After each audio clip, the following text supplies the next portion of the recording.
Hola queridos amigos y hermanos, como siempre, bienvenidos todos. Vamos a continuar nuestro estudio de este capítulo que tuve que repartir en 2 sesiones por la extensión que tiene y la delicadeza del tema que está tratando.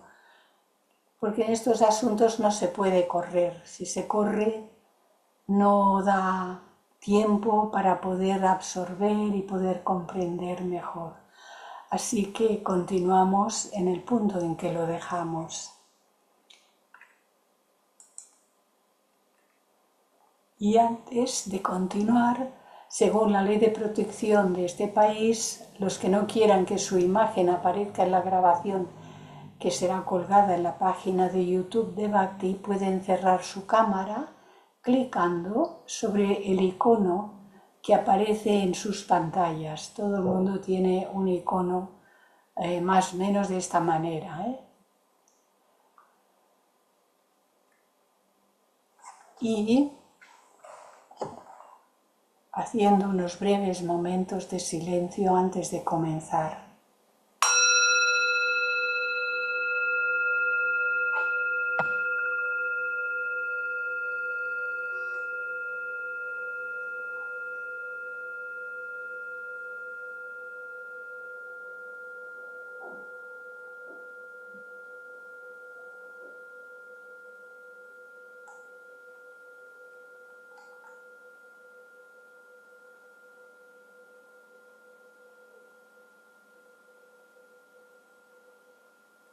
Recordemos siempre mantener en nuestra mente y en nuestro corazón a todos los seres en todos los reinos de la tierra. Este planeta nos da albergue, nos da cobijo, nos da casa a todos. Y todo cuanto necesitamos también nos lo ofrece el propio planeta.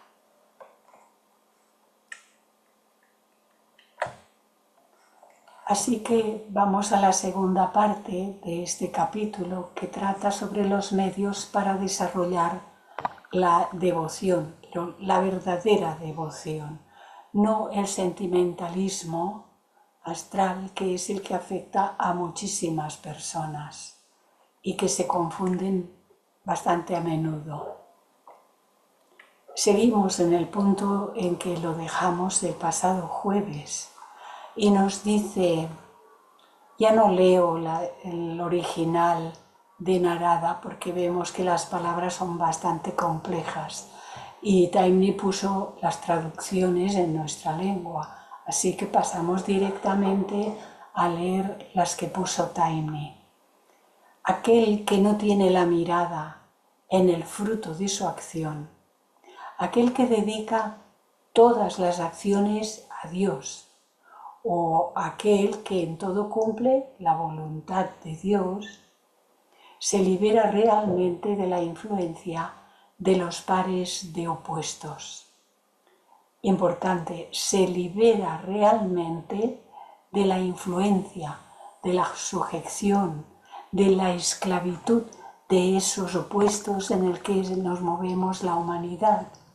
El quiero, no quiero, el bueno, lo malo, la simpatía, la antipatía, el odio personal y el amor personal que se enfrentan y un largo etcétera de posibilidades que se mueven en esa polaridad. Y cuando se habla de las acciones dirigidas a Dios, la voluntad de Dios, cumplir la voluntad de Dios, en realidad, para decirlo de una manera comprensible, debemos decir que se trata de cumplir las leyes divinas. Porque no es un Dios personal, un Señor con barba, como a veces se nos había presentado, y como figura en muchas de las pinturas, por cierto, maravillosas pinturas que hay, que representan a la Trinidad y presentan al Padre en el vértice de la Trinidad, vestido con ropajes y barba y tal y cual. Esto es una representación simbólica, pero que no se puede tomar al pie de la letra. La deidad, Dios, ello no es un señor con barba, ni sin barba tampoco, por cierto. Así que sigue diciéndonos Taimi, aquel que entrega los frutos de su trabajo, todo cuanto hacemos, renuncia a actividades egoístas, algunas de las cuales todavía tenemos y nos cuesta soltarlas porque estamos muy apegaditos a ciertas cuestiones. Y aquel que va más allá de los pares de opuestos como el placer y el dolor. Este es otro sutra de importancia fundamental que deberíamos intentar comprender totalmente. Trata de los problemas de la acción, de cómo llevar a cabo las acciones y, sin embargo, no dejarse atar por sus efectos kármicos. Tal como Sri Krishna ha dicho en el Bhagavad Gita, nadie puede permanecer sin actuar, ni siquiera durante un momento, entendiendo la acción en su más amplio sentido, lo que incluye no solo nuestra actividad física, las acciones y las palabras, sino también nuestros deseos y nuestros pensamientos. Y esos son acciones. Por lo tanto, nadie permanece sin actuar ni siquiera durante un momento. Y es igualmente cierto que la acción de cualquier clase, sea mental, sea emocional o sea física, nos ata al producir karma o tendencias o potencialidad para conseguir nuestros deseos en el futuro, sean de la clase que sean de un polo o del otro polo. Todas estas cosas forjan nuestras ligaduras.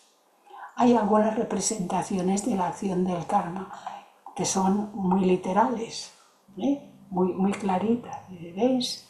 El cazador se cree que tiene derecho a ir matando a las criaturas y se cuelga el trofeo y el trofeo se le cae encima y le mata. Esto es muy literal, que puede ocurrir, cuidado, y no sería la primera vez. No siempre es tan literal, pero esta causa queda pendiente de un efecto si no se produce el efecto en un inmediato futuro. Queda pendiente como causa. Uno no puede ir arrebatando la vida. Y hay en el 5.º mandamiento de la ley de Moisés, dice, no matarás. No matarás. No dice, bueno, no matarás personas, pero puedes matar todo lo que se te antoje. No, no dice nada de esto. Dice, no matarás. Y aquí hay que meditar realmente acerca del significado de estas palabras. Los karmas tienen que agotarse. Las experiencias que requieren nuestros deseos tienen que pasarse. Pasamos ya en tiempos pretéritos e incluso en esta vida. Ya hemos pasado, les hemos dado curso a nuestros deseos de muchas clases, cada quien sabrá. Pero como hemos pasado muchas en vidas anteriores, no pensemos que es que ahora tenemos que pasar por todas ellas, lo cual sería ir repitiendo y repitiendo lo que ya no es necesario. Aquí debe arrojar luz nuestro propio discernimiento y no pensar que es que ahora, como que hay que pasarlas, pues tenemos que pasar por todas ellas y de todas las clases. Y las tendencias desarrolladas, fruto del pasado, desde este instante hacia atrás y en las vidas anteriores, todas esas tendencias tienen que ser erradicadas. Y en este proceso de pasar por todas estas experiencias, si no somos capaces de discernir que hay muchas cosas que ya no las necesitamos repetir, pues entonces, si no lo discernimos bien, creamos nuevos karmas, nuevas tendencias, nuevos deseos. Y si nos vamos de esta vida con todo eso en nuestro equipaje, cuando volvemos lo traemos porque está ahí, porque es nuestro, porque lo hemos colocado nosotros, al vecino lo suyo. Incluso a los seres que más queremos en esta existencia, nuestros padres, nuestros hijos, nuestros hermanos, ellos tienen que pasar lo suyo también y no les podemos evitar. Sigue diciéndonos pues Taime, este proceso parece que es solo un proceso sin fin, una especie de círculo vicioso que nos ata a la rueda de nacimientos y muertes y a todas las ilusiones y limitaciones que forman parte de esta rueda. Esto es lo que parece. Entonces se pregunta, ¿no existe otro camino aparte de este círculo vicioso, interminable, del que no podamos salir? Y nos afirma, sí, lo hay. Y está indicado en el sutra del que estamos hablando. Y este es otro modelito de otro dibujito. Él empuja esta y te vas a ver, tú, qué bien que me lo voy a pasar, porque ahora van a caer todas. ¿Y dónde caerá esta? Cuando caigan todas las fichitas una tras otra, empujadas por la primera, ¿dónde caerá esta? Sobre él mismo. Él inicia la causa que va a tener un efecto sobre él mismo. Es otra forma de representar el significado de la ley de causa y efecto, o karma. El método prescrito a este respecto no solo nos libera de los efectos de las ataduras de nuestras acciones, sino que además desarrolla nuestra devoción y nos convierte en instrumentos conscientes de la vida divina. Y de paso nos libera de la influencia de los pares de opuestos, que causan una constante alteración en nuestra mente. Nos libera de la influencia de los pares de opuestos. Paramos nuestro columpio individual, porque todo seguirá sujeto a la ley de polaridad por la cual se sostienen los mundos, pero el aspecto psicológico de esta polaridad es el que nos mantiene a nosotros atados a estos polos de opuestos. Es de este aspecto del que nos liberaremos nosotros. Y supongo que ya lo estamos haciendo de día en día.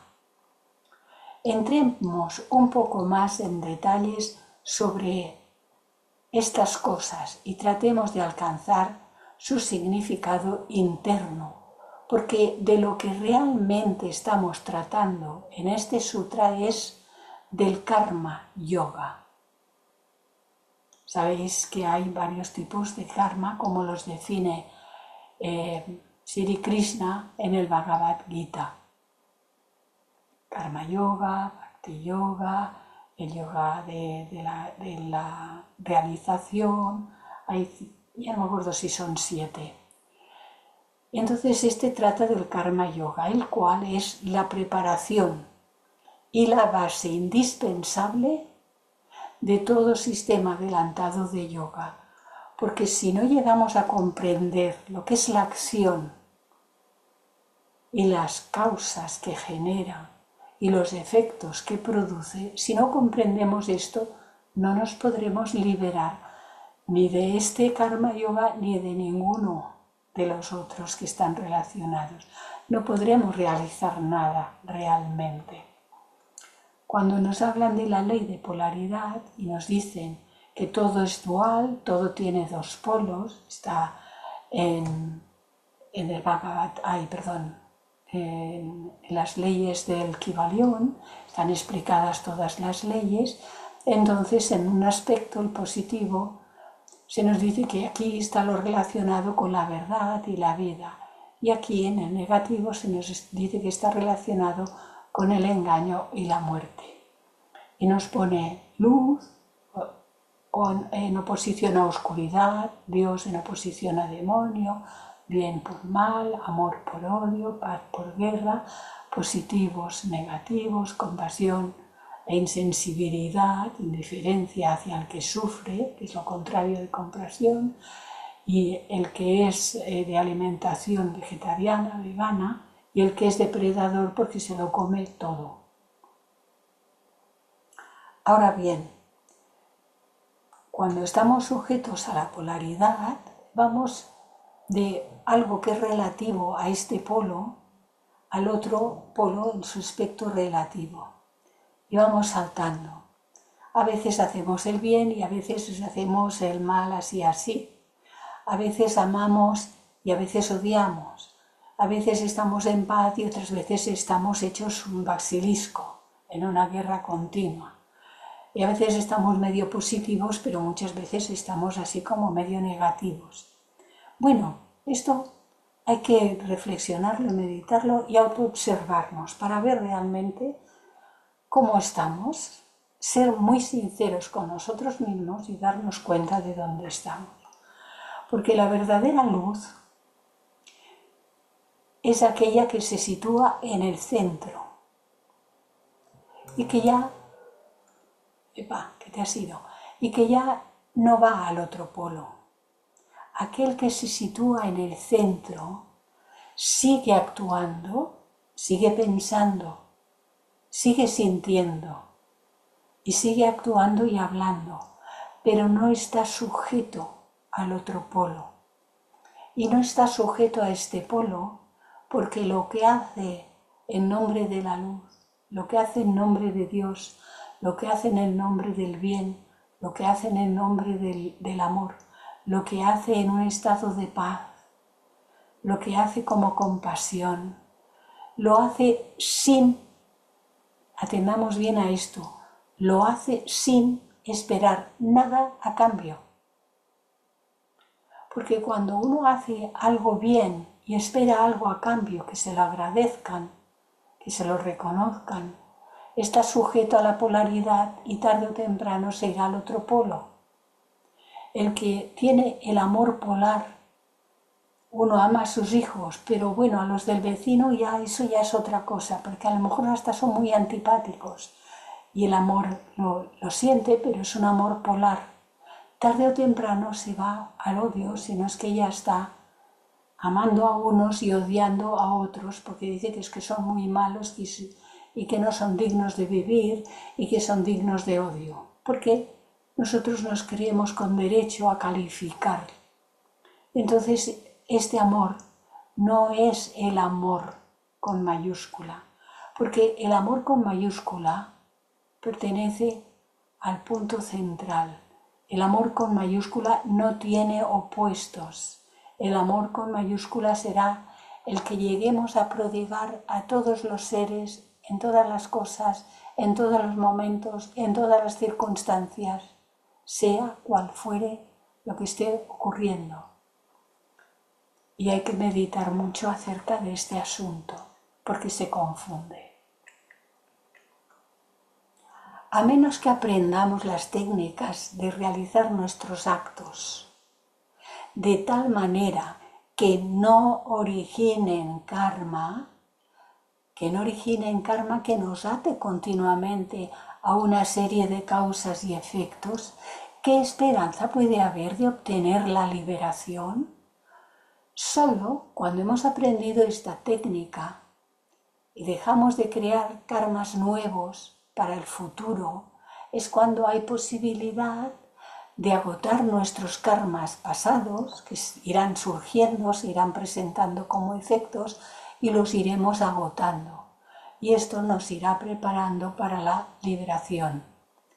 De este karma yoga se ha tratado en gran medida en el Bhagavad Gita, que recomiendo a todo el mundo. Pero permitidme que os hable aquí muy brevemente de algunos de sus aspectos más sobresalientes. También en la página YouTube de Bhakti está colgado la introducción al Bhagavad Gita, que es muy interesante. Lo primero de lo que debemos darnos cuenta con claridad es de la necesidad de aprender esta técnica de Nishkama Karma, es decir, de la acción ejecutada de tal modo que no deje ningún efecto kármico para el futuro y que no nos sujete a los mundos inferiores de la ilusión y de las limitaciones. Kama, no karma, kama como deseo, como todos sabemos, kama significa deseo, el cual solo puede satisfacerse en los tres mundos más inferiores en los que actúa la personalidad, es decir, a nivel mental, emocional y físico. Y Nishkama Karma es, por lo tanto, acción que no está asociada con esos deseos ni con nada que se relacione con los mundos en los que actúa la personalidad. Pero es acción. Muy interesante el detalle. Es acción sin acción. Lo habréis leído en algún lugar. Esa es la acción sin acción. Evidentemente, cuando ejecutamos una acción que está motivada por un deseo personal inferior, lo único que está equivocado en la acción es el motivo. Por supuesto. El motivo es el que origina que haya luego una acción de un carácter inferior. Y aquí nos dice, el sabio camina por una senda tan estrecha como el filo de una navaja. A veces cae de ella, muchas, y en otras se mantiene en la fina línea, en ese difícil equilibrio. No importa ir despacio por esta vía, no importa caer, es el signo del aprendizaje.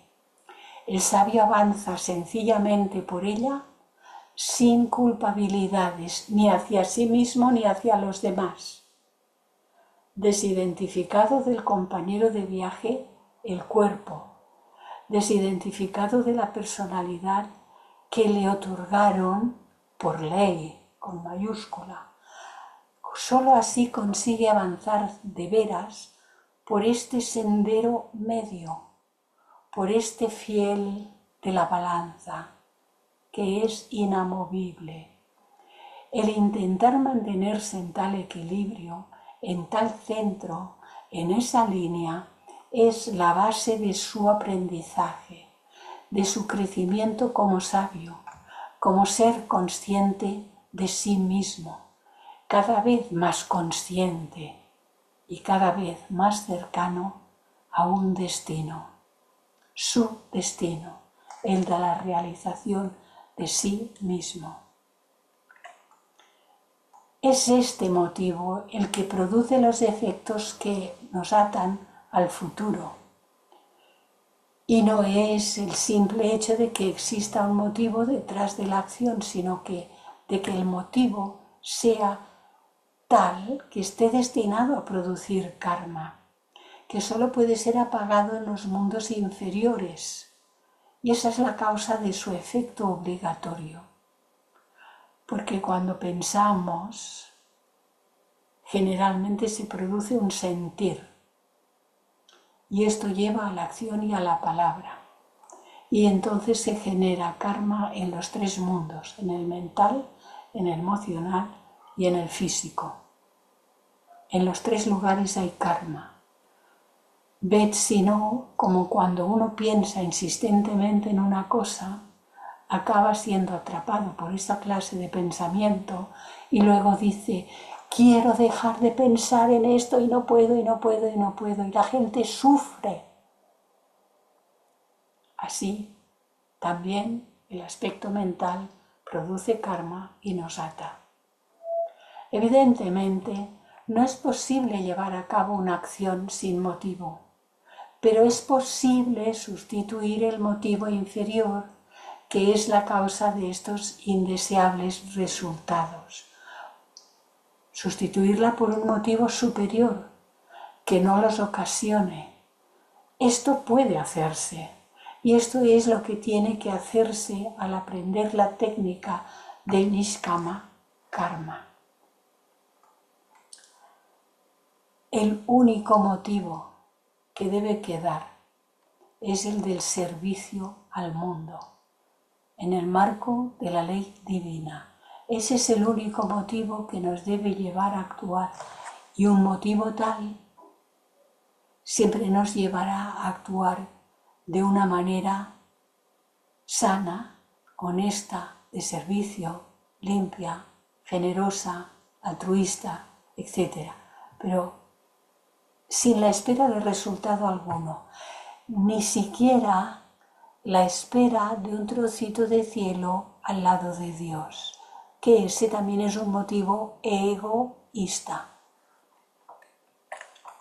Por lo tanto, Nishkama Karma es no una acción inmotivada, ni siquiera indeseada, como muchas personas creen equivocadamente, sino que es acción sin deseos inferiores. Tiene que haber necesariamente un motivo y un deseo detrás de toda acción. El deseo se puede llegar a sustituir por la voluntad del servicio, que es, se nos ha dicho en más de una ocasión, la voluntad se mueve abajo y al deseo lo llaman la voluntad destronada.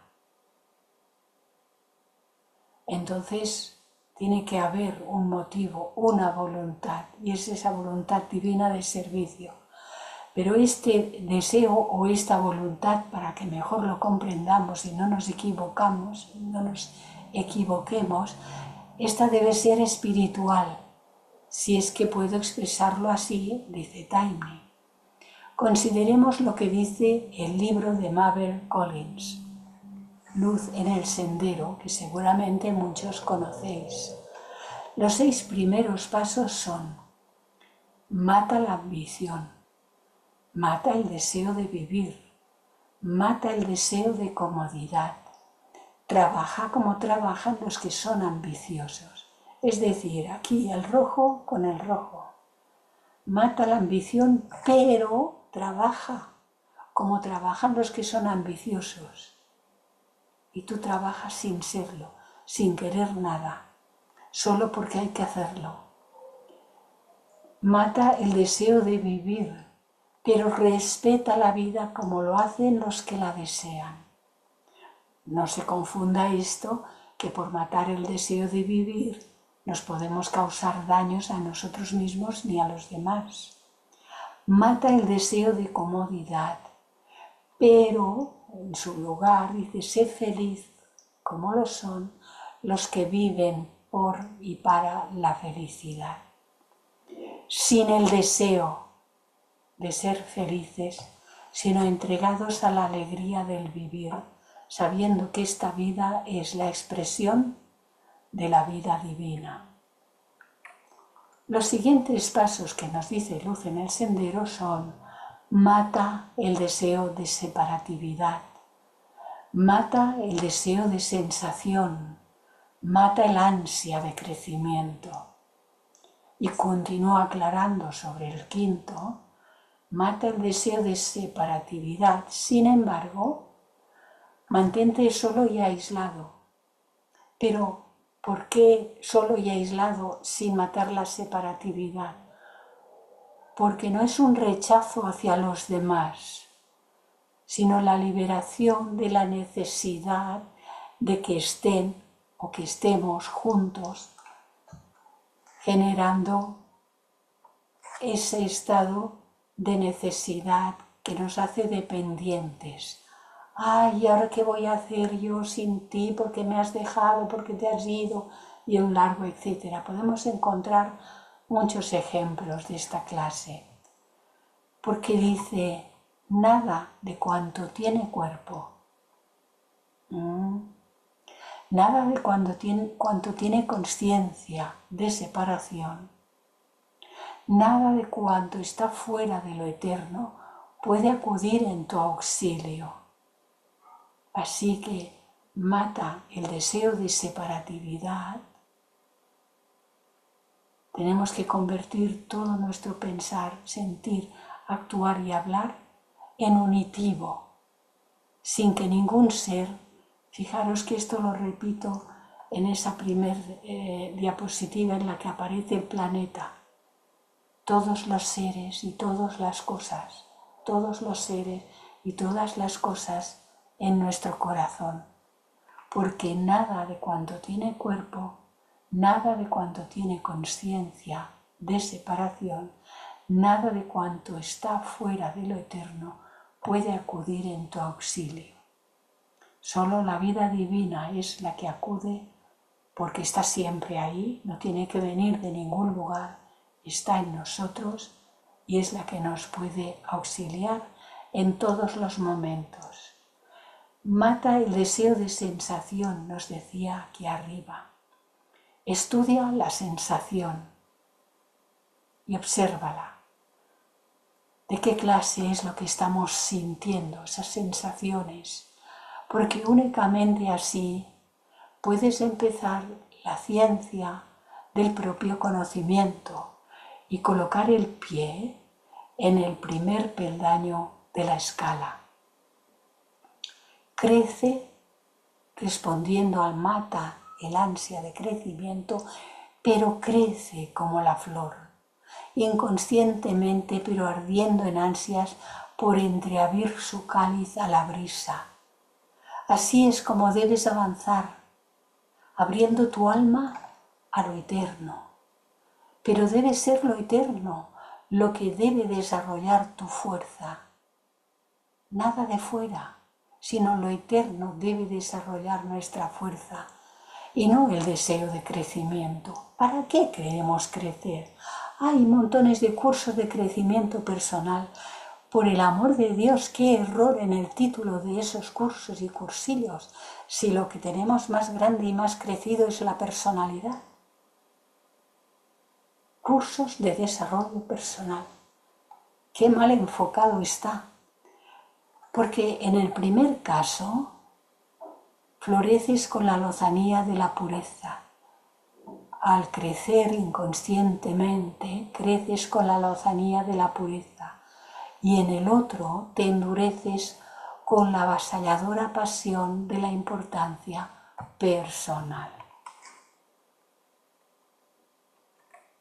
Busca en tu corazón la raíz del mal y arráncala. Esta raíz vive en el corazón del discípulo fervoroso, lo mismo que en el hombre de deseos. Solamente el fuerte puede destruir la raíz. El débil tiene que esperar su crecimiento, su fructificación y su muerte. Es esta una planta que vive y se desarrolla a través de las edades. La raíz del mal florece cuando el hombre ha acumulado en sí mismo existencias innumerables, porque hemos desarrollado una mente concreta muy poderosa, necesaria dentro del proceso de la evolución, y ahora ella se cree que es la dueña de todo, pero la hemos de recolocar y convertirla en un servidor nuestro, no un servidor de la propia personalidad, sino la mente concreta de estar al servicio de lo divino. Esa es su misión. El que quiera entrar en la senda del poder debe arrancar esa raíz de su corazón. Y entonces del corazón brotará sangre y la vida toda del hombre parecerá desvanecerse por completo. Hay que sufrir esta prueba. Puede presentarse desde el primer peldaño de la peligrosa escala que al sendero de vida divina conduce. Puede no venir hasta lo último, pero acuérdate, oh discípulo, que tienes que pasar. Todos debemos pasar por esta prueba y refuerza las energías de tu alma para tal empresa. Por eso nunca debemos tener prisa por nada. Purificar el pensar, es sentir los actos, las palabras, deshacernos de todo lo separativo en nosotros. Esto refuerza las energías de nuestra alma. No vivas en lo presente ni en lo futuro, sino en lo eterno.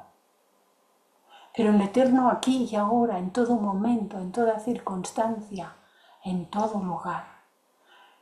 Allí, en lo eterno, no puede florecer esta hierba gigantesca, esta raíz del mal. Ya no puede vivir en ello. Esta mancha de la existencia, este raíz del mal, la borra la atmósfera misma del pensamiento eterno. Agarrémonos ahí, no nos permitamos pensamientos negativos, malvados, de separación, de odio, de rabia y de nada de todas esas cosas. Y luego sigue en este librito otra serie de 6 aforismos. Desea solo aquello que está en ti. Desea solo aquello que está por encima de ti. Desea aquello que es inalcanzable. Porque desea solo aquello que está en ti, porque en ti, y no hay que buscarlo en ninguna montaña, ni en ningún país exótico, porque en ti está la luz del mundo, la única luz que en el sendero puede difundirse. Si eres capaz de percibirla dentro de ti, es inútil que la busques en otra parte. Desea aquello que es inalcanzable, porque está fuera de tu alcance, porque cuando a ella llegues ya no te encuentras a ti mismo, porque te habrás fundido en ello y ya no habrá dos, sino que seréis uno. Y dice que desees solo lo que está por encima de ti, porque es inasequible, porque siempre retrocede, siempre que uno alcanza un peldaño, ve más peldaños, y alcanza aquellos peldaños y ve más peldaños.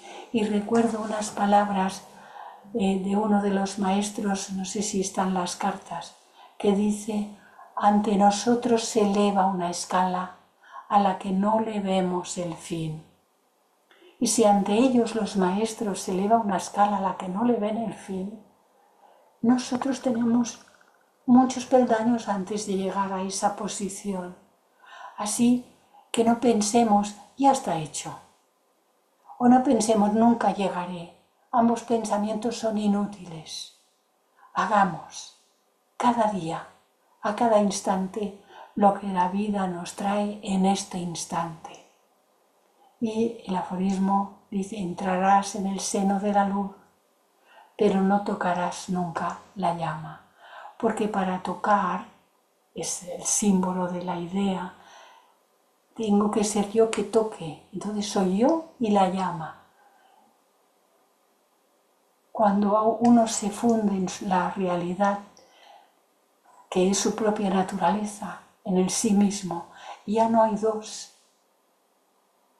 Yo y la realidad no es eso, ya es uno, solo ello, solo lo mismo. Sigue diciendo: desea ardientemente el poder, desea fervientemente la paz, desea las posesiones por encima de todo. ¡Wow! Y uno dice: madre mía, ¿esto qué es?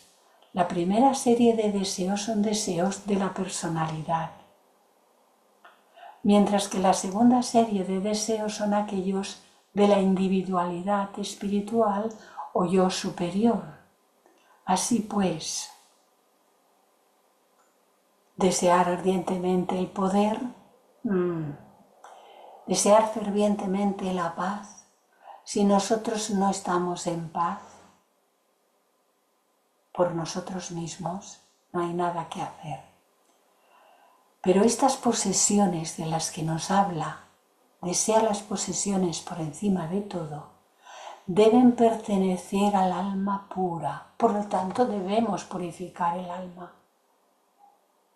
alma humana, manas, y por consiguiente deben ser igualmente poseídas por todas las almas puras, siendo así la propiedad especial del todo que unidas constituyen.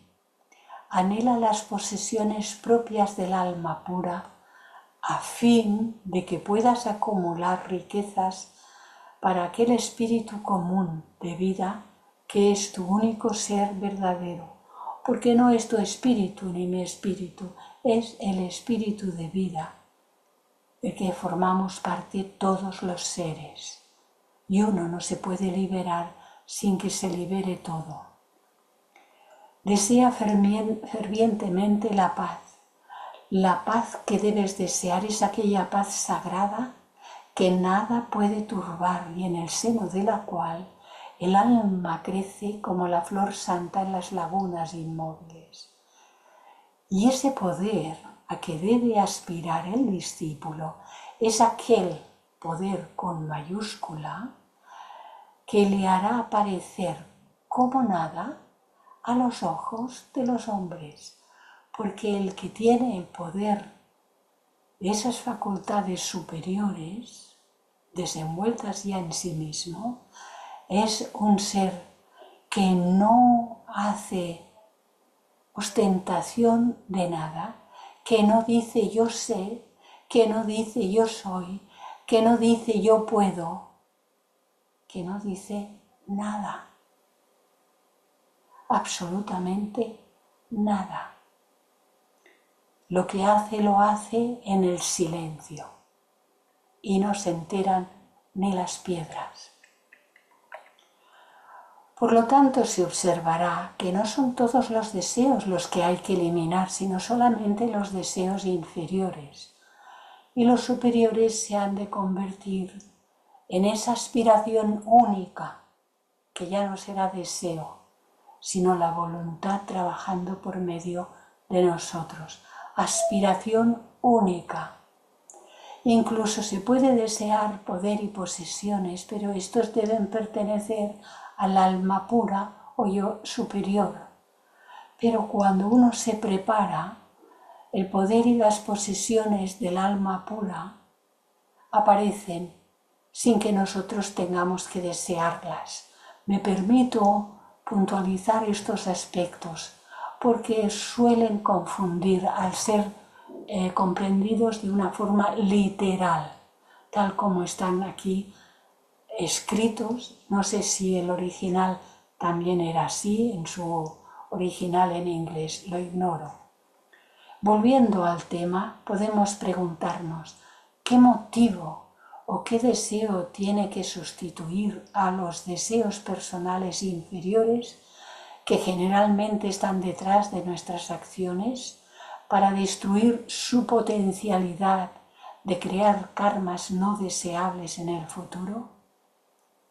Y esto lo añadí, ya sabéis que con el doble paréntesis y en amarillo son cositas que yo añado cuando las voy viendo conforme preparo los trabajos.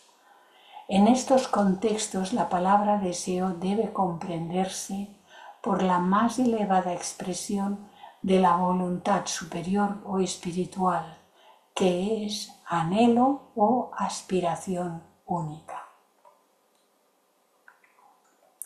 La respuesta del Bhagavad Gita, que está dirigida a aquellos que pisan el sendero de la devoción, es totalmente diáfana.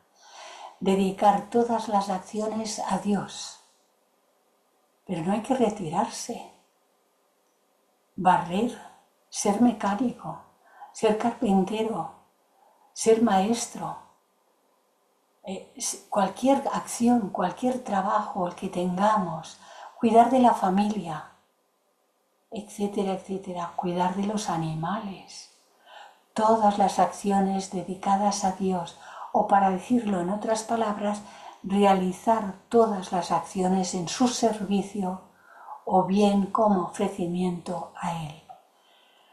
Dedicar todas las acciones a Dios requiere haber desarrollado en nosotros la mirada que ve a la deidad en todos los seres y en todas las cosas, asumiendo la verdad de que Dios está en todas partes, de que Dios se manifiesta por medio de todo lo manifestado, de todas las criaturas, grandes y pequeñas. Este cambio de motivo elimina la potencialidad de la acción para producir karma personal inferior. Pero esto no es todo. Introduce otro efecto poderoso que proporciona una ayuda positiva al devoto en su progreso hacia su meta de unión con su amado. Consideremos el efecto de ofrecer todas vuestras acciones a vuestro Señor. Cuando dice la verdad de que Dios está en todas partes, recordamos el significado de la palabra india Namaste que utilizan mucho en aquel país, que significa: yo honro ese lugar en ti donde habita el universo entero. Yo honro ese lugar en ti que es un lugar de amor, de verdad, de luz. Y sé que cuando tú estás en ese lugar dentro de ti y yo estoy en ese lugar dentro de mí, tú y yo somos uno. Si le ofrecéis una flor o una plegaria sinceramente, vuestro corazón se eleva inmediatamente, porque está pensando en algo elevado y no en cosas burdas. Y la devoción inunda vuestro corazón en mayor o menor grado según vuestra actitud.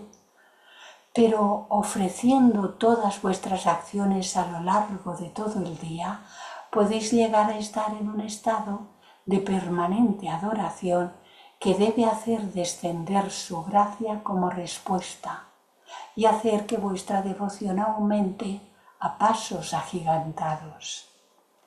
Muchas personas tienen una idea de Niskama Karma desposeído de su motivo personal, como la realización de un deber de carácter aburrido y por lo tanto huyen de ello.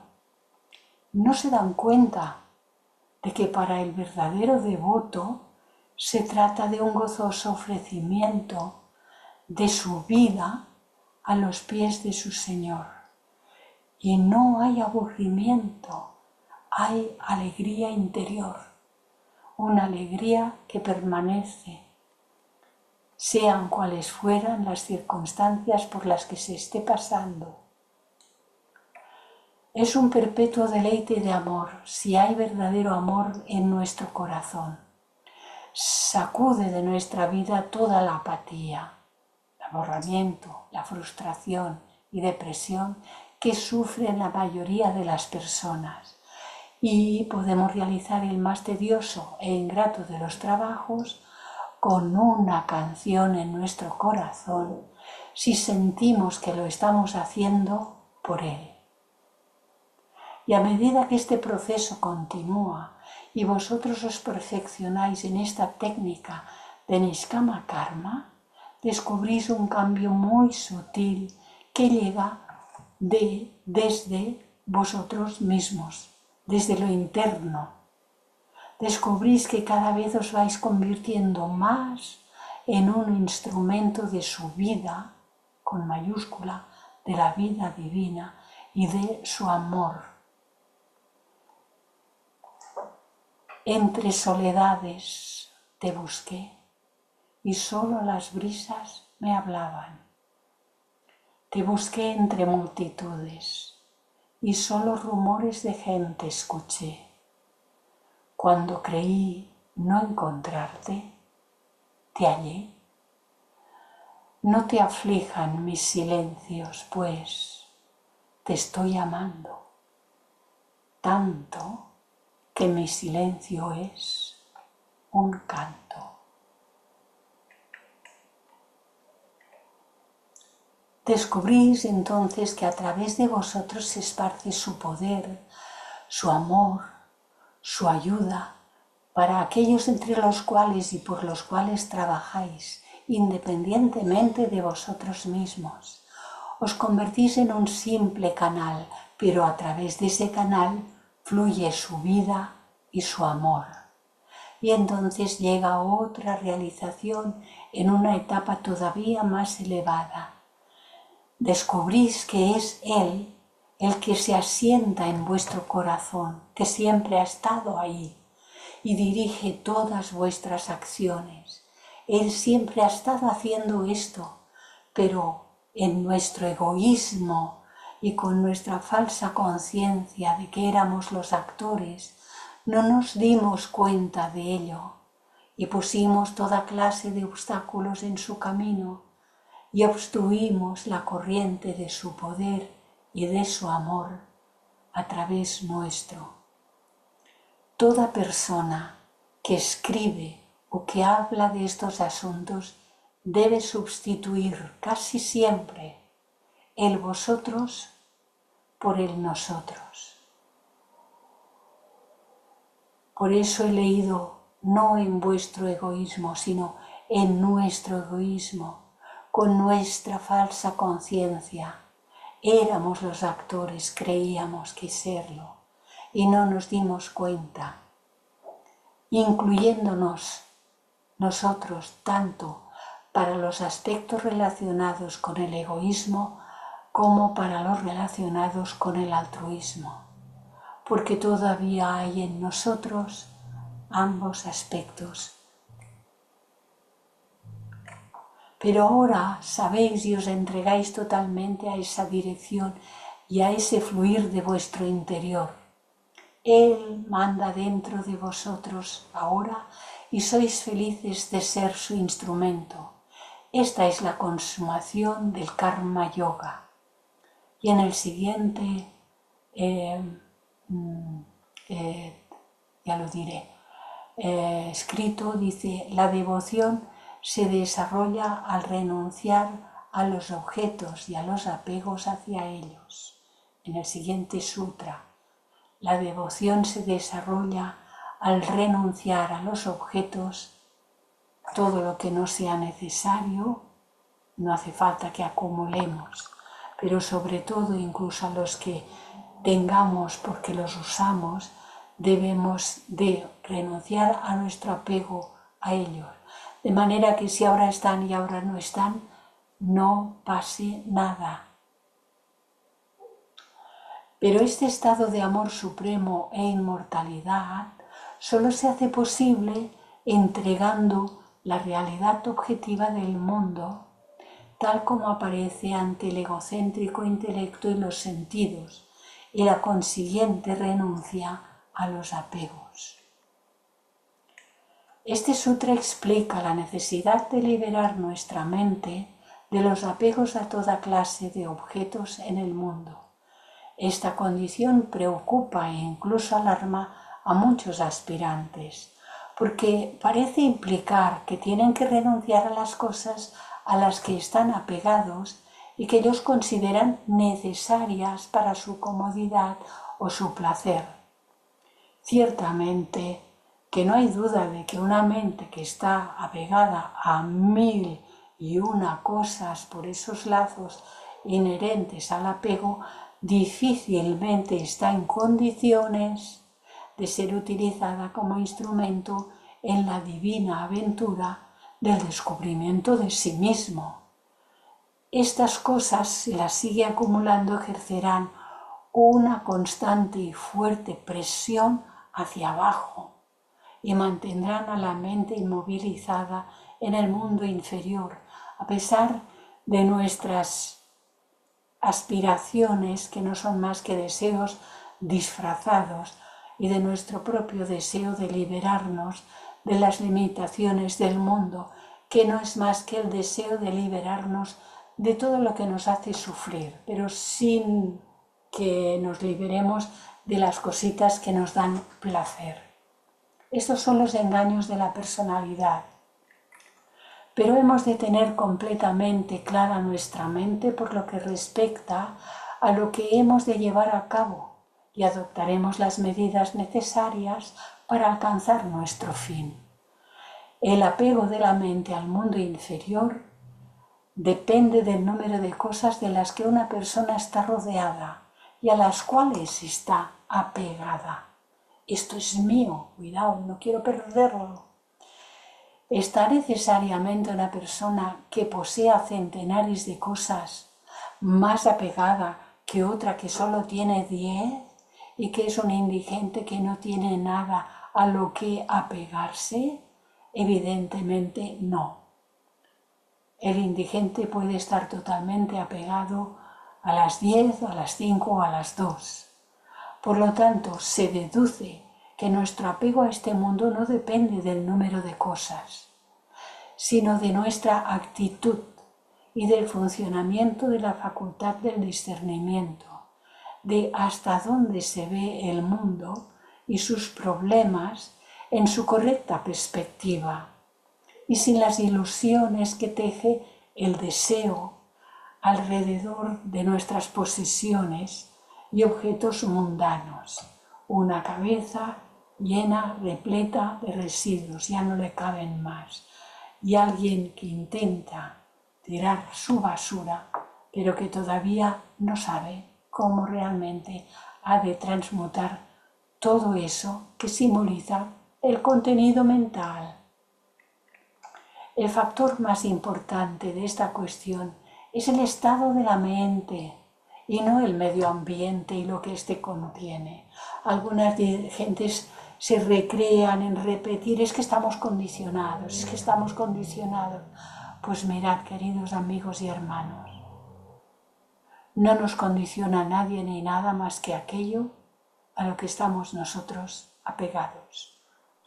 Es cierto que si el discernimiento se ha desarrollado adecuadamente en nosotros, no nos rodearemos de toda clase de cosas superfluas que hacen perder tiempo y energía, primero adquiriéndolas y después manteniéndolas.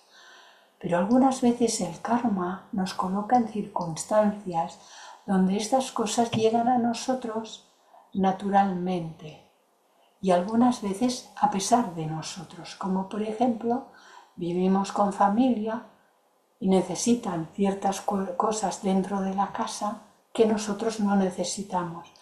Pero en este caso no nos debe molestar que ellos las posean. Y sigue diciendo, o bien nuestro trabajo puede requerir la utilización de muchas cosas que parecen innecesarias a los demás. Despojarnos de estas cosas simplemente con la idea de que esto hará que estemos menos atados a ellas es una vana esperanza, porque la cuerda que nos ata a las cosas está en la mente. Si no hay amor en nuestro corazón y nuestra facultad de discernimiento no ha despertado, no nos servirá de nada adoptar la vida de un fakir. Nuestros deseos, más pronto o más tarde, nos obligarán a regresar al mundo que creíamos haber dejado atrás. He visto personas que han ido a vivir en cuevas, en los Himalayas, durante años y que han regresado tan pobres y desdichados como cuando se fueron. Porque cada uno de los que así lo hicieron, se llevó su equipaje mental, emocional.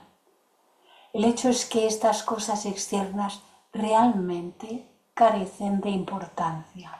Lo que importa es el amor de nuestro corazón, el amor, no el emocionalismo, el amor verdadero, el discernimiento que distingue claramente las ilusiones de la vida y la consiguiente determinación de traspasar estas ilusiones.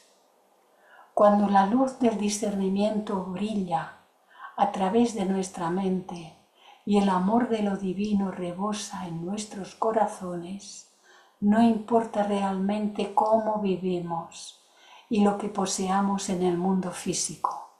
Nos consideraremos simplemente como servidores de nuestro Señor y estaremos preparados para abandonarlo todo cuando las circunstancias lo hagan necesario o deseable.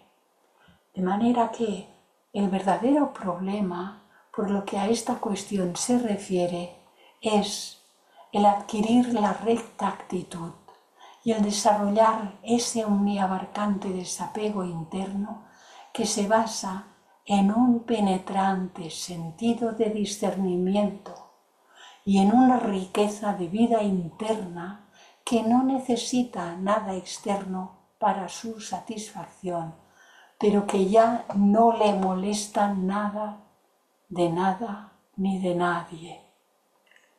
No digo que no tengamos que renunciar a algunas cosas para aligerarnos y para desarrollar la actitud adecuada. Podemos hacerlo si ello nos ayuda, pero debemos mantener nuestra mente fija en las actitudes internas y en los estados de la mente en todo momento, en todo lugar y en toda circunstancia, y no atenernos a estos cambios externos de nuestro alrededor y de nuestro modo de vida en el mundo externo. Solo hemos de mirar a nuestro entorno y aprender la lección que nos ofrecen las vidas de las personas que ponen su fe en las cosas externas y descubren muchas veces, cuando ya es demasiado tarde, que estas cosas no tienen ninguna importancia en absoluto. En realidad, estas personas dan una falsa sensación de seguridad e incluso de orgullo y nos arrullan para que nos durmamos en el sentido espiritual. También es necesario considerar a este respecto la cuestión del amor hacia aquellos que están cerca de nosotros y a los que amamos. Si no va acompañado del discernimiento, ese amor también puede ser causa de ataduras. En realidad, esta clase de amor, que es polar, generalmente ejerce una poderosísima atracción y puede atarnos más firmemente a los mundos inferiores que las cosas inanimadas, como un coche, una casa o algo, etc. ¿Qué vamos a hacer con estos amores que hemos desarrollado durante el curso de nuestra evolución a causa de las repetidas asociaciones con diferentes almas? ¿Vamos a destruirlos tal como muchos pseudo-vedantistas pretenden? Este es un problema difícil, el de cómo preservar y desarrollar los gérmenes del amor en nuestras relaciones personales y, sin embargo, no dejar que nos aprisionen. Es a través de estos amores personales que nuestra capacidad de amor se ha desarrollado, se sigue desarrollando posiblemente, y destruir estos amores representaría realmente un paso atrás que nos haría menos sensitivos y menos aptos para pisar el sendero que conduce a la liberación. Y sin embargo, esto es lo que mucha gente de la India trata de hacer bajo la inspiración y la guía de sus gurús, porque hay muchos gurús, muchos maestrillos y cada uno con su librillo, convirtiéndolos como consecuencia en despiadados, fríos e indiferentes ante el clamor del sufrimiento humano y ante las demandas de afecto humano, porque no hay que confundir el afecto humano con el apego. Desde luego, este es un planteamiento decididamente equivocado del problema y, de nuevo, aquí la solución radica en la facultad para discernir. Debemos amar. Debemos amarlo todo, pero debemos amar con sabiduría. Lo que no está bien del amor humano, que es ese amor polar del que hemos hablado varias veces en este encuentro, lo que no está bien del amor humano corriente no es tanto el amor en sí, sino el apego a la personalidad. de ese ser al que decimos amar, hasta el extremo de que ello afecta la libertad de nuestra mente e influye en nuestro juicio, y muchas veces, en lugar de amarlos, los queremos tener aquí. Los quiero, no los amo. Amar es dejar libres. De manera que hemos de adaptar nuestra actitud hacia las personas que amamos, de tal modo que mantengamos intacto el amor y sin embargo no permitamos que se convierta en grilletes. Esto resulta difícil en la medida en que todo reajuste requiere la utilización de nuestra inteligencia. Es mucho más fácil, al desarrollar el desapego, matar todos esos amores y endurecernos e insensibilizarnos. Pero al hacer esto lo que hacemos en realidad es soltar el bebé en el agua del baño y correr el riesgo de alejarnos gradualmente del sendero de la derecha. Así que es más peligroso dejar de amar que amar, aunque sea con apego. Pero debemos de ir aprendiendo la diferencia e ir dejando libres a los seres que amamos para que todos puedan hacer su parte del proceso de la evolución. Realmente no existe ninguna solución efectiva y permanente ante este problema, excepto el del desarrollo de ese despertar de conciencia, de nuestra unidad con la vida divina, que nos capacita para ver a Dios en todas las cosas y a todas las cosas en Dios. Pues cuando como resultado de este despertar de conciencia nace en nuestro corazón el gran amor, todos los amores más pequeños se quedan en el lugar que les corresponde y se ven y se sienten en el trasfondo, porque están ahí, incluidos en ese amor más grande. Una vez un discípulo le preguntó a Buda si el Tathagata todavía amaba a su hijo. El Buda le contestó afirmativamente y como que el discípulo parecía algo confundido Buda le dijo, el gran amor contiene al amor más pequeño.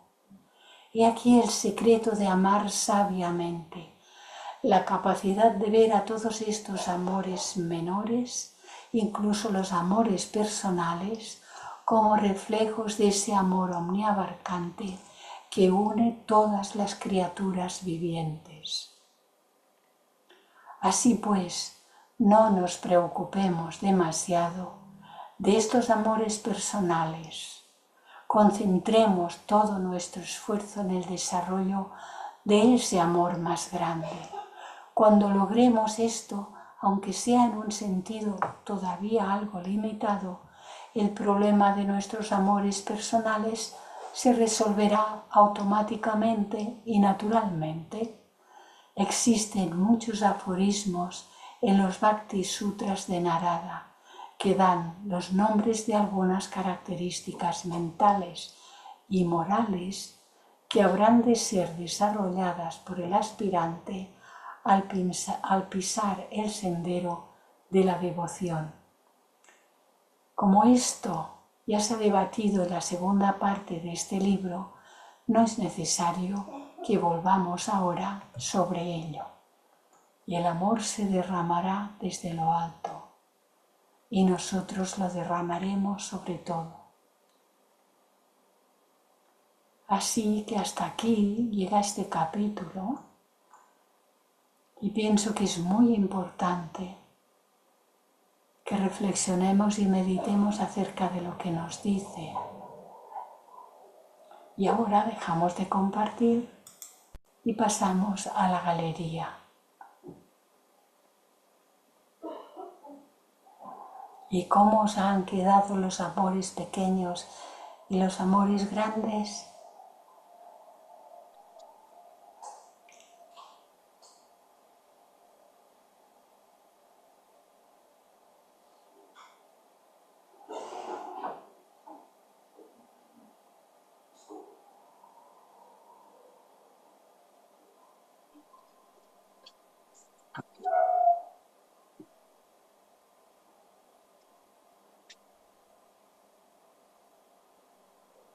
Gracias, Clarisa.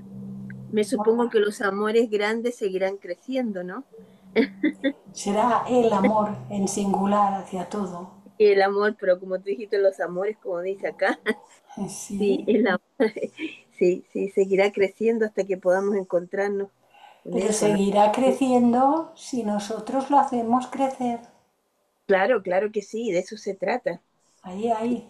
Pasa nada. Muy Gracias, muchas bien. gracias. A ti.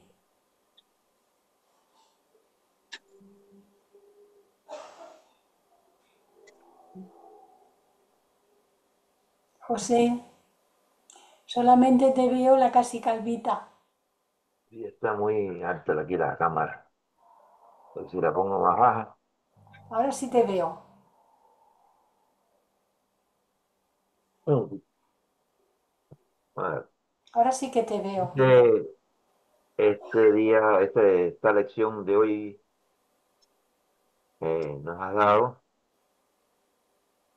casi que debiera de convertirse como en una oración para repetirla diariamente, Sí. porque hoy interpretamos y pensamos algo y quizás mañana eso que pensamos hoy lo transformamos y lo cambiamos un poco para adaptarlo a otras cosas de mañana. Ujú. Por eso creo que debiera ser como una oración de repetírnoslo todos los días, Sí, ahí es. hasta que seamos capaces de discernir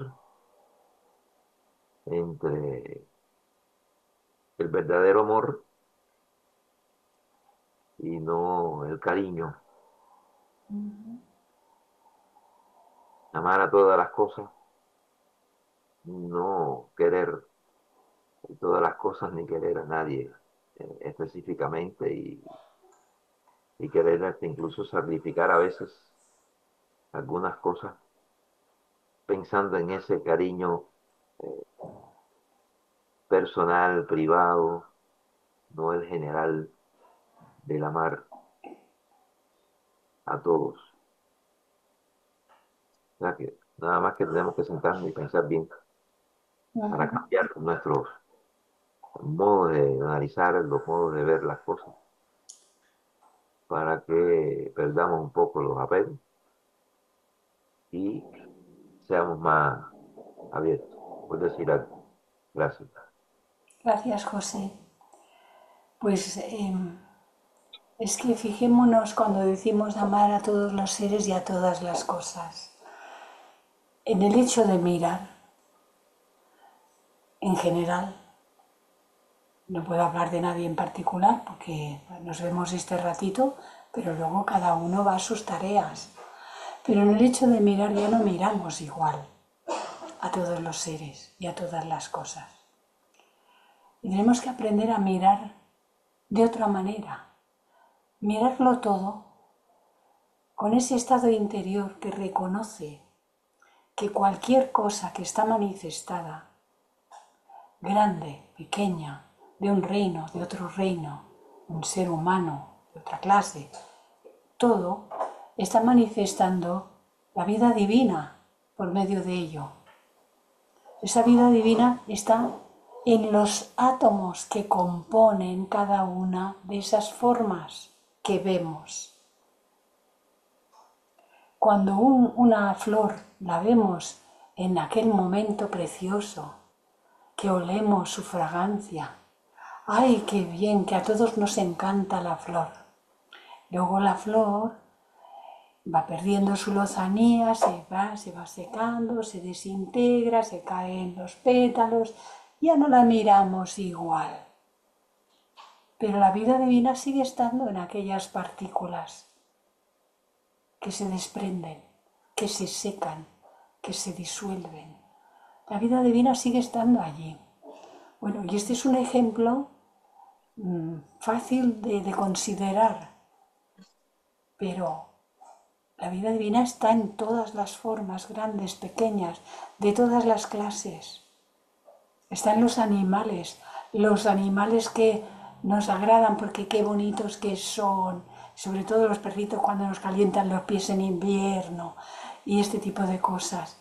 Luego hay otros a los que uno hace hay un gesto y se aparta de algunos animales. Bueno, una cosa es el respeto para no meterse en el terreno de animales que serían peligrosos para nosotros, pero no hay que confundir el respeto con el asco, con el rechazo, con la aversión, o con coger y meterse en el terreno de otros animales que son seres vivientes e ir allí a pisarlos porque nos parece. Hay que reflexionar en muchas de estas cuestiones, porque tenemos que empezar a mirar de una manera distinta y a escuchar también de una manera distinta. Enrique.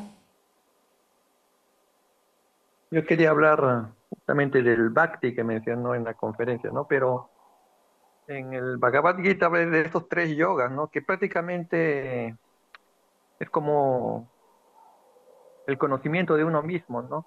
Cuando se habla de Karma Yoga, el verdadero Karma Yoga va a activar ese Nishkama Karma, que es ejecutar las obras sin esperar un beneficio, ¿no? Se va a activar desde la conciencia, ¿no? Ahí se va a activar el cuerpo sutil del hombre, ¿no? Que le llaman Shushuma Sharira. Y se va a activar una conciencia, digamos, que en los Vedas le llaman Taihasa, la conciencia sutil. Pero cuando se habla del otro yoga, que se llama Jnana Yoga, ahí se va a activar una conciencia, digamos, del cuerpo causal del Jiva, ¿no? Que es Karana Charira. Y se va a tener la experiencia del Ananda, parte de esa Trimurti hindú, ¿no? Entonces, ¿a dónde quiero llegar? Que esos yogas que habla Krishna en el Gita son un conocimiento del Atma, ¿no? Porque el Atma recién se va a conocer, digamos, a través del verdadero Bhakti. El verdadero Bhakti es una comunión con el Atma, una manifestación del ser. Ahí recién se da la experiencia del verdadero amor, porque ese es el punto, digamos, infalible, que no se equivoca, porque todavía hay maya en esos dos puntos inferiores, ¿no? En el karma y en el jnana, hay todavía vestigios de maya, ¿no? Por las fuerzas de proyección de Vikshepa en la parte sutil y en la parte causal de Avarana Shakti, ¿no? La puerta de ocultamiento. Entonces, prácticamente lo que dice Krishna en el Gita es un ocultismo práctico. Cómo lograr esa autorrealización del ser. Bueno, en todo lo que es... Pero fíjense que no hay amor, ¿ah? O sea, muchos hablan de amor y todo. El verdadero amor se consigue en la experiencia del Turiya. O sea, por eso que el secreto de la liberación está en el verso 65-66 del capítulo 18 del Gita, cuando Krishna le dice a Arjuna, dedícate a mí, dice, deja todo, dice, ¿no? Ríndeme culto, sé mi discípulo. O sea, cuando uno totalmente se apega totalmente a la parte eterna, ahí viene la liberación, ¿no? Pero si hay un vestigio del falso yo, de Ahankara, siempre van a retornar, ¿no? Y siempre van a estar con su criterio propio y nunca van a acceder ni siquiera al verdadero karma yoga, ¿no? Y mucho menos al bhakti. Esa es digamos, la postura del Bhagavad Gita, que es bien profunda. Y si Sí. no pueden acceder a esos tres yogas, prácticamente van a pasar miles de vidas, como dice Krishna, ¿no? En el capítulo 7, creo. Vamos a pasar, Sí, todos sí. vamos a Entonces, pasar. o sea, todo depende del grado de discernimiento, pero discernimiento se va obteniendo en esos yogas. O sea, cuando ustedes entren al Shushuma Sharira, al Karana Sharira, Bueno, ahí se ahora van a ganar la experiencia. permíteme, Enrique, que Sí, diga que tú estás utilizando un lenguaje que en este estudio no hemos utilizado y que muchos de los que están escuchando, pues no sé si lo conocen todos o no. Pero los nombres no son importantes. Lo que se ha estado diciendo esta tarde son los caminos, los que conducen, la acción que conduce a la unidad del ser. Has nombrado hace un momento Atma. El ser que se unifica con Atma queda en uno, ya no son dos, yo y Atma. En alguna ocasión oí decir a alguien que había visto a Atma y una buena amiga en aquel momento le dijo, pues mira chico, si has visto Atma, no era Atma, porque cuando te fundes en Atma, tú no ves a Atma, tú y Atma eres uno. Y eso es lo que nos ocurrirá a nosotros cuando lleguemos a fundirnos en Atma. Pero por ahora estamos en el sendero. Todos estamos en el sendero. Y todos los yogas que describe Arjuna en el Bhagavad Gita, perdón, Krishna en el Bhagavad Gita, ha dicho el nombre del discípulo en vez de él. Todos los yogas que describe Krishna en el Bhagavad Gita, todos son válidos, todos son senderos y parten de la base de la pirámide, pero luego arriba se funden todos en uno. No es mejor el Karma Yoga que el Jnana Yoga, que el Bhakti Yoga, ni uno es mejor que el otro. Todos son necesarios y a lo largo de nuestras existencias, cuando es esta etapa en la que parece que estamos todos comprometidos ahora, todos vamos pasando por estos karmas y actualizándolos y así desarrollando esas facultades interiores que están latentes en todos nosotros, en más o menos desarrolladas algunas que otras, pero en conciencia todo está ahí y las iremos desenvolviendo, pero arriba se fundirá todo en uno, no habrá dos, sino uno. Y de esto es de lo que hemos estado tratando todo este curso precisamente, no solo esta tarde, sino que habremos visto que todo el curso, conocerse a sí mismo, trata de que vayamos obteniendo las herramientas con las que realizar todo esto. Luis. Gracias, Lisa. La verdad que has sintetizado mucho de lo que lógicamente en esta exposición has hecho. Y la más sabiamente, no por simplismo, sino porque obviamente para mí creo que me llenaba este panorama era que esa capacidad de ver que todos esos amores menores, todos esos senderos de amor, esos amores que son el reflejo realmente del amor abarcante. Lo has dicho en esta texto, Jaime lo tiene muy claro. Si yo aprendo a ver que cualquier amor es ese reflejo de ese amor abarcante, creo que estoy en el sendero. Gracias por tu exposición. Gracias a ti, gracias a todos. Pues bueno, recordemos que... Ay, Emilio, que has levantado la mano. Adelante. Bueno, solo si estamos a tiempo todavía Sí, de bueno, un hacer poquito. un Sí. breve comentario que a la vez va como cuestión o pregunta, y es un discernimiento a la vez, que es el siguiente, así como en esta clase Taimi y ha estado desarrollando el Bhakti basándose en los sutras de Narada, este gran místico, y también ha mencionado algunos pasajes del Bhagavad Gita que nuestro amigo y hermano Enrique ha comentado también. Bueno, hay otras corrientes del Bhakti, del sufismo místico también, por ejemplo. En el cristianismo también tenemos esta línea Sí. y hay está sintetizado, ¿no? Yo no sé si estoy en lo cierto o no, está sintetizado a mi modo de entender en otro de los dichos sumamente sencillos y cortos de Jesús, ¿no? A amar a Dios sobre todas las cosas y por añadidura al prójimo como a ti mismo, ¿no? Digo esto porque este dicho de Jesús de amar a Dios sobre todas las cosas está representado también en la clase de hoy, que ha sido muy bien desarrollando Clarisa. Y esto quiere decir que, bueno, lo ha estado mencionando a lo largo de la clase. Y tú también lo has aclarado. Entender el concepto de Dios es sumamente importante.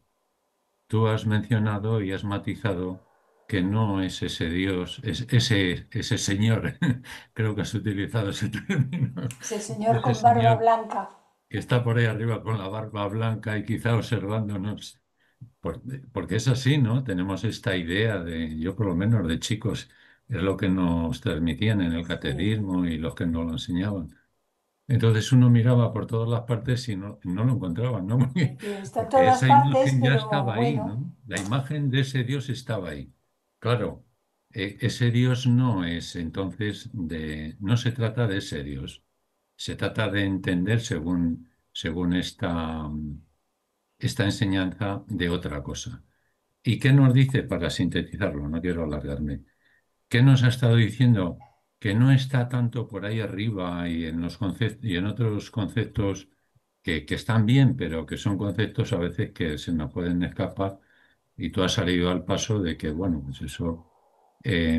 Hay otra cosa. Lo que ha dicho, lo que estaba diciendo la religión es que está delante de nosotros. Está en el vecino, está en los que tenemos en casa, está en las mascotas que tenemos, están las flores, está en el agua, está en los árboles, está en todo, en los animalitos, en todos los seres, en todos y en todos los elementos. Ya has comentado también los elementos más básicos. Si entendemos, bueno, no sé si voy en lo cierto, si entendemos que la divinidad está en todo, lo tenemos a diario delante. Entonces me parece, ya para terminar, si quieres añadir algo, me parece que el ejercicio es muy simple y sencillo. Atención, apreciación e integración de todo lo que tenemos a diario delante de nosotros. Y curiosamente es con lo que nos relacionamos. No necesitamos ir a países extraños a buscarlo. Bueno, Clarisa, es un discernimiento que quería compartir y si quieres añadir algo o corregir, pues pues bienvenido. Emilio lo ha resumido muy bien y con esto nos quedamos. Todo el material que hemos compartido es digno de una reflexión meditativa, esas lecturas meditativas profundas que ayudan a penetrar el significado más hondo y más amplio y más elevado, digámosle como queramos, hondo, amplio, elevado, porque significa lo mismo. Y entonces nos irá dando gran provecho. Os quería decir antes de cerrar que mañana tenemos a Daniel. ¿eh? Así pues, para los que acudís ya lo sabéis. Nada, pues mañana Daniel y la próxima semana